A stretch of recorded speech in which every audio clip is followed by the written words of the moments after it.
Well, here we are. I think there's a danger of a lot of people overhyping this one or praising it to high heaven just because of the story surrounding it. Zack Snyder made the movie, then had to drop out during post-production when his daughter tragically committed suicide. Warner Brothers then brought in Joss Whedon to finish the film, which probably seemed like a good idea on paper at the time. Writer-director of The Avengers, how can we go wrong? Then the studio started making all these demands, add this, take out that, change this, cut the runtime in half or whatever, until we got a final product that didn't seem to make anyone happy. And what we got in the end left a lot of people feeling like Zack Snyder got screwed over, and a lot of fans inexplicably feeling like they got screwed out of some epic superhero masterpiece for the ages. I never understood that for the life of me. This is still the same guy who made Batman vs. Superman, which I've never been a big fan of. And they started production on Justice League so soon after BVS and the backlash to that film that they had very little time to course correct, so most of the problems with that movie were most likely going to be in this one too. Now, I understand that this is a really emotionally charged situation because of sympathy for Snyder and hating on Whedon being the popular thing to do right now, so I'm sure a lot of people are going to want to love the Snyder Cut unconditionally and give it a free pass on anything that might be wrong with it in the interest of vindicating Snyder and demonizing Whedon in the theatrical cut.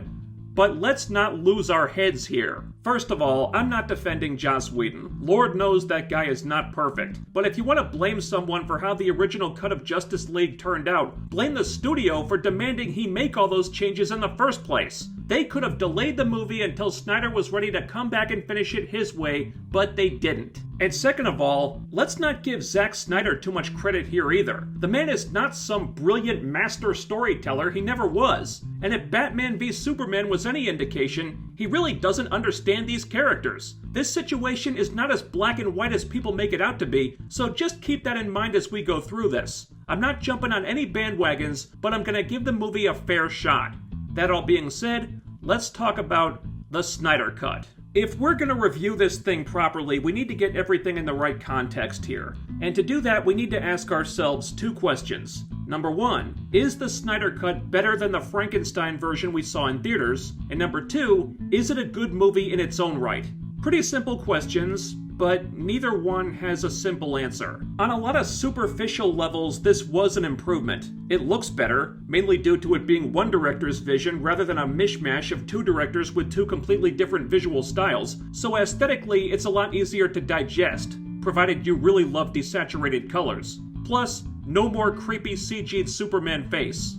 Thank you. Also, it has a consistent tone now for the same reason. A lot of the jokey, more lighthearted stuff WB wanted in order to make the movie more like The Avengers is gone. This tone is all Snyder, love it or hate it. Now, whether that tone actually works for these characters in this universe is debatable, but it is at least consistent, and that counts for something. But that can also be a double-edged sword, because it means there's no one to rein Snyder in now. No one to kind of curtail his weirder impulses. No one to tell him when something might be getting too dark, or might not be appropriate, or just plain doesn't work. Hence why we have Steppenwolf ripping bodies in half, Superman still doing that bizarre Jesus imagery, Batman using guns, dropping F-bombs and killing people, or threatening to kill people at least. There's still a lot of painfully unfunny Flash humor, so if you thought that was a Whedon-only edition, think again. But out of all Snyder's various quirks, what affects the movie more than anything is his love of excess. It's as if the man completely forgot how to edit himself, because holy gods, this thing clocks in at 4 hours and 2 minutes, and it absolutely did not need to.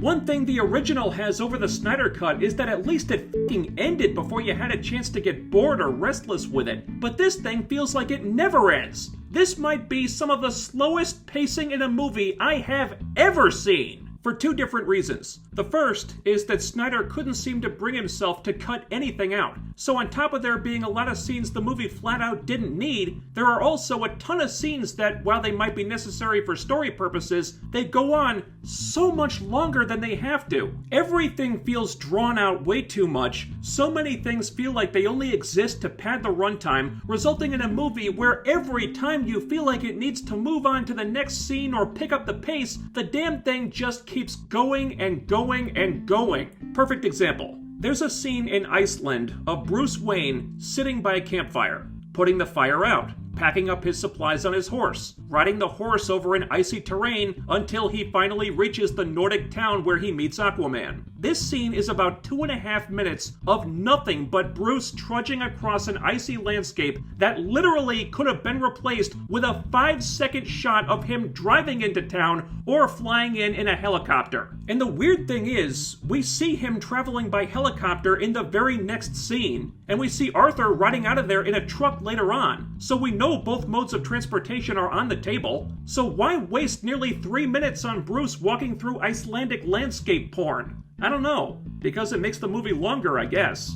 Another example is when the Amazons have to send a message to Diana to warn her about Steppenwolf, so they decide to use the Arrow of Artemis. But it's not as simple as it sounds, because there are scenes of them summoning the box containing the Arrow of Artemis, removing the Arrow of Artemis, lighting the Arrow of Artemis, saying some profound sounding shit about the Arrow of Artemis, all before they actually fire the Arrow of Artemis. So this all feels like another several minutes of useless padding just building up to them firing a frickin' arrow into the sky so it can light a building on fire half a world away. No wonder the movie's 4+ hours. My God, Snyder, how much of this stuff did you actually need? There are so many scenes just like this. Scenes that have way more stuff than is necessary, or scenes that just when you think they're about to end, or just when by all rights they should end, instead they just go on, and on, and on, and on, and on until you start thinking, Jesus Christ, this must be every single cell of footage they shot for this thing, and for some reason, Snyder couldn't bring himself to part with any of it.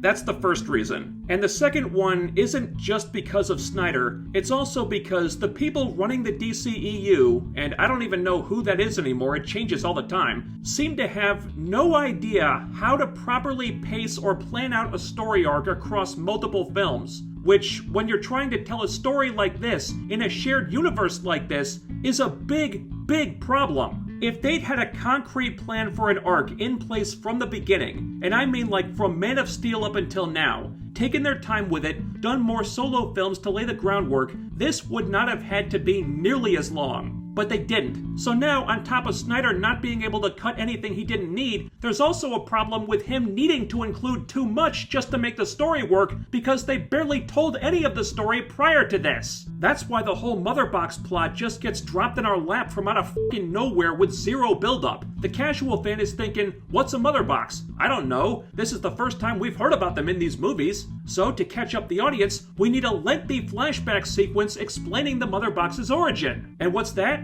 We never did a Cyborg solo movie? Well, he's kind of important to the story here, so now we have to spend lengthy scenes covering his whole origin too, before the plot can even get moving. And then of course we have to show Barry Allen interviewing for a job at a pet store, because that was super necessary, and meeting Iris West, even though she's never seen or even mentioned again after this, because again, it makes the movie longer. A lot longer. We're an hour and a half in at this point, and the plot has barely begun. Now imagine if all these origins and backstory and exposition had already been covered in previous films. Then you wouldn't need to cover it all in this one, so you could just hit the ground running. See, this is the reason why the MCU spent many movies setting up the Infinity Stones. Because number one, there were a hell of a lot of bases to cover before they could tell that story, and number two, they wanted to properly set up Infinity War so all the setup didn't have to take place in Infinity War. So before you even sat down in the theater, you were already up to speed. You knew everything you needed to know, all the pieces on the board were where they needed to be, then the movie begins, Thanos already has the first 2 stones, and boom, they're off to the races. But because the DCEU didn't bother planning everything out, or setting anything up outside of the stuff with Superman, it takes the Snyder Cut 2 damn hours just to get out of the gate. I had to take a break 2 or 3 times while watching this, because I actually kept dozing off waiting for the story to actually start moving.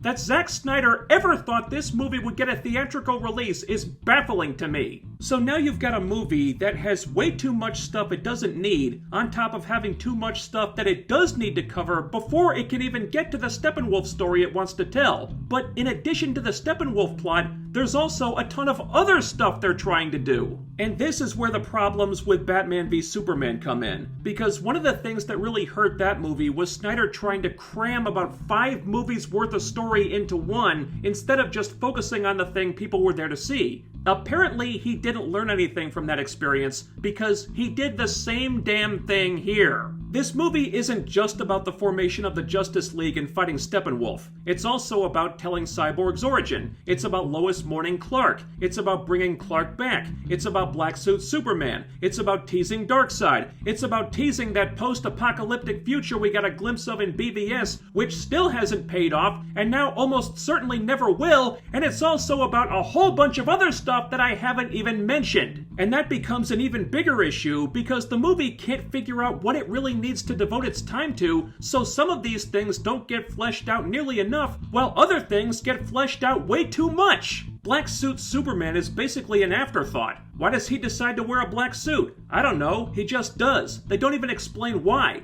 Meanwhile, there's this pointless subplot about Cyborg learning how to use his powers to manipulate the financial market and computer systems so he can deposit money into the bank account of some random waitress who's never seen again and is so unimportant to the movie I don't even remember if she had a name. The movie keeps trying to juggle like 50 balls at once instead of just focusing on the core elements, so none of these things feel that satisfying when they try to pay them off. The one exception, I guess, being the return of Superman, because that actually had some build-up. It wasn't great build-up or anything, but at least it existed. And I might be approaching nitpick territory here, but I was getting serious Return of the King vibes at the end of this thing, and not in a good way. I thought I saw the best moment to end it on. I even said, "And roll credits," when I saw it.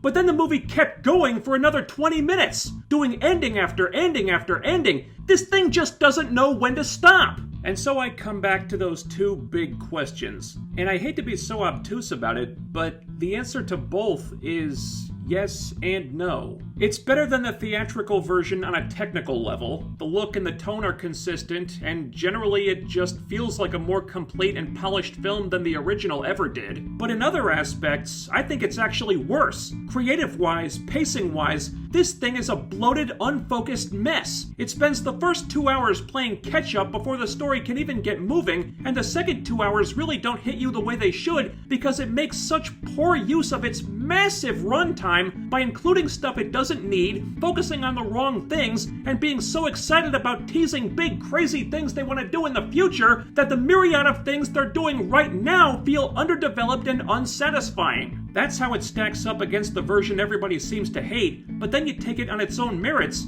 and it's pretty much exactly the film I always thought it would be. Pretty to look at, well shot, amazing action scenes, but creatively it has all the same problems Batman v Superman had, now on a larger scale. It tries to do way too much, and because of all the problems with the setup and the storytelling, it accomplishes too little, and most of the potential it might have had just goes to waste. A film this big and this complex that was trying to cover so many different things and set the stage for so many new things in the future needed to make way better use of its time, it needed a much tighter edit, and it needed more movies prior to this one to properly set the stage for all the stuff that happened here. But it didn't have those things, and the end result is a film that simultaneously feels way too long and not nearly long enough to accomplish everything it was trying to do. Look, I sympathize with everything Zack Snyder and his family have been through. I really, really do. He dedicated the film to his daughter. It's obviously a very personal thing for him. I'm sure he made it with the best of intentions. But I'm sorry, I'm not kissing Snyder's ass on this one. Everything I saw here just confirmed what I've been saying for years now, that Warner Brothers just doesn't know what the hell they're doing with the DCEU. But having said all that, I am glad the Snyder Cut exists. Because, for me at least, this was never really about the movie being good. This was about the fans wanting something, wanting it so bad for so long that finally the studio had to listen to them. They didn't listen to the critics, or the Karens, or the SJWs, or the assholes who scream on social media but never actually watch the movies in the first place. They listened to the fans. This whole thing, this Release the Snyder Cut movement, was about sending Hollywood a message that if you listen to the fans and give them what they want, those fans will show up and good things can happen. And regardless of how I feel about the movie, that's a message I support. So even if you had no intention of ever watching the Snyder Cut, I am actually recommending that you do, to support that message if nothing else. Because if the Snyder Cut is a success, maybe Hollywood will get the picture and start listening to the fans about other stuff too. Star Wars? Star Trek? Who knows? Change has to start somewhere.